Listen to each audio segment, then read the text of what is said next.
ముఖ్యమంత్రి నోటికి మొక్కాలి, బీజేపీలోకి జంప్ కొడతాడని వాళ్ళే చెప్పుకుంటున్నారు. ఎవడు ఎందులోకి వెళ్తాడో తెలియని ఓ భయంకరమైన అనిశ్చితి. పంజాబ్ను తలదన్నే స్థాయికి పంటలు పోయినాయి. నూకలు తినమని కేంద్ర మంత్రి వెక్కిరించాడు. అయినా కాంగ్రెస్ బీజేపీ ఎంపీలు ఒక్కరు నోరెత్తలేదు. బీఆర్ఎస్ ఎంపీలు కొట్లాడారు. బట్టి విక్రమార్క కాదు, వట్టి విక్రమార్క. ఓయూ సర్క్యులర్ జారీ చేస్తే వార్డెన్ కు నోటీసులు ఇచ్చారు. ఖమ్మం రోడ్ షోలో బీఆర్ఎస్ చీఫ్ కేసీఆర్ మాట్లాడుతూ ఉన్నాడు. ఇక ముఖ్యమంత్రి నోటికి మొక్కాలే. ముఖ్యమంత్రి స్థాయిలో ఉండి ఏది పడితే అది, ఎక్కడ ఏం మాట్లాడుతుండ్రో అర్థం కాదు, ఏం హామీలు ఇస్తారో అర్థం కాదు, మళ్ళా కొత్త హామీలు ఇచ్చుడేందో అర్థం కాదు, ఇచ్చినవి అమలు చేయకపోవడం ఆయనకు తెలియదు. ఏడబడితే ఆడ ఎక్కువ ఎంపీ సీట్లు గెలవాలి. ఇప్పుడు కాంగ్రెస్ పార్టీ 14 లేదా 15 ఎంపీ సీట్లు గెలవకపోతే రేవంత్ రెడ్డి మీద వేటు పడేటటువంటి అవకాశం ఉన్నది. కాంగ్రెస్ పార్టీ అధిష్టానం నువ్వేం చేస్తావో తెలియదు, ఖచ్చితంగా 14 స్థానాలు గెలవాల్సిందే తెలంగాణ రాష్ట్రంలో అని చెప్పి ఇగో గుదిబండ పెట్టింది. ఇక గుదిబండ పెట్టేసరికి సారు మరిగా ముఖ్యమంత్రి గారు ఉక్కిరి బిక్కిరైపోయి సభలల్లో ప్రజల ముందు ఏం మాట్లాడుతుండో ఏంటిదో అర్థమయ్యేటటువంటి పరిస్థితి లేదని చెప్పి మరిగా కేసీఆర్ మాట్లాడుతాడు. ఇక అడ్డగోలుగా హామీలు ఇచ్చేసిర్రు, ఇంకా ఇస్తా ఉన్నారు, తడబడతా ఉన్నారు. ప్రజల ముందు ఏం మాట్లాడాలో అర్థం కాదు, ఏం మాట్లాడాలో అర్థం కాక గత ప్రభుత్వాన్ని ఇష్టం వచ్చినట్టు బూతులు మాట్లాడేటటువంటి ప్రయత్నం చేస్తూ ఉన్నారు.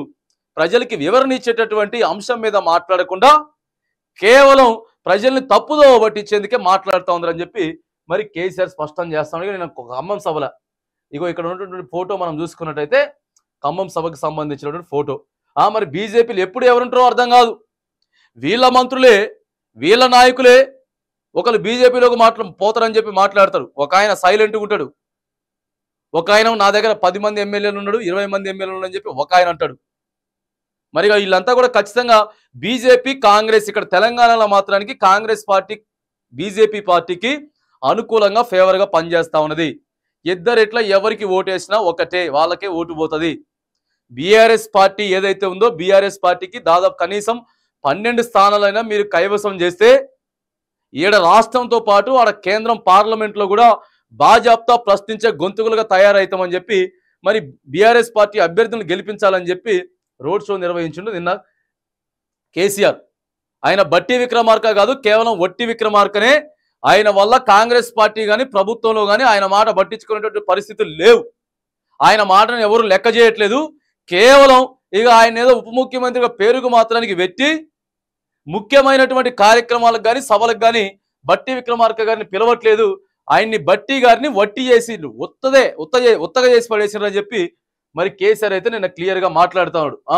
ఓయూల సర్క్యులర్ జారీ చేసిండ్రు. ఓయూల ఆడ ఉన్నటువంటి ఎవరైతే మరి వార్డెన్ ఉన్నాడో ఆ వార్డెనే క్లియర్గా నోటీస్ ఇచ్చిండు. మన ప్రాబ్లం ఉంది, ఆడ ఇబ్బంది ఉన్నది, నీళ్ళ ఇబ్బంది ఉన్నది, ఆడ కరెంట్ ఇబ్బంది ఉన్నది కాబట్టి ఇబ్బంది ఉందా అని చెప్పిండు. మరి ఆయన మీద మళ్ళీ వీళ్ళు నోటీసులు, ఆయన్ని సస్పెండ్ చేసే ప్రయత్నం. ఎట్లా చెప్తావా నువ్వు? ఆయన చెప్పుడు కాదు కదా, ఓయూలో ఉన్నటువంటి విద్యార్థులే, ఆడున్నటువంటి విద్యార్థులు అంతా కూడా ఆడపిల్లలు కానీ లేకపోతే మగపిల్లలు కానీ అందరూ బయటకు వచ్చి నీళ్లు ఇబ్బంది అవుతా ఉంది, 100 మంది ఉన్నాం ఆడపిల్లలు, ఒకటే ట్యాంకర్ పంపిస్తా ఉన్నారు. ఒక ట్యాంకర్ ఎట్లా పంపిస్తారు? ఆడపిల్లలకి ఎన్నో అవసరాలు ఉంటాయని చెప్పి ఆడతలులే మాట్లాడుతూ ఉంటే వార్డెన్ ఏం చేస్తాడు? వార్డెన్ సస్పెండ్ చేసేటాడు. ఎంతమందిని చేస్తారు సస్పెండ్? ఎంతమందిని చేస్తారండి సస్పెండ్? నిన్న బోర్డు పెట్టిండు ఆయన, ఓయూ మొత్తం బంద్ చేస్తాను, 4 రోజులు ఇంటికి పోండి ఎవరు సైన వాళ్ళు అని చెప్పి. ఓ పక్కనేమో నోటిఫికేషన్లు ఇస్తున్నాం, ప్రిపేర్ కాండి, ఇన్ని వేల నోటిఫికేషన్లు ఇస్తున్నాం, అన్ని వేల నోటిఫికేషన్లు ఇస్తున్నాం అని చెప్పి గఫాలు కొట్టుకోవడం. ఏడేమో ఓయూల కనీసం మంచినీళ్ళు కానీ కరెంటు కానీ లేదు, ఇబ్బంది. మళ్ళీ వాటిని సస్పెండ్ చేసేటటువంటి ప్రయత్నం. ఇగో ఇవన్నీ జరుగుతూ ఉన్నాయి ప్రజలారా. ఏంటంటే ఇష్టం వచ్చినట్టు హామీలు ఎందుకు ఇచ్చిర్రు అసలు? అంటే అధికారం కోసం మరి వచ్చిర్రు కదా, అధికారంలోకి వచ్చిర్రు.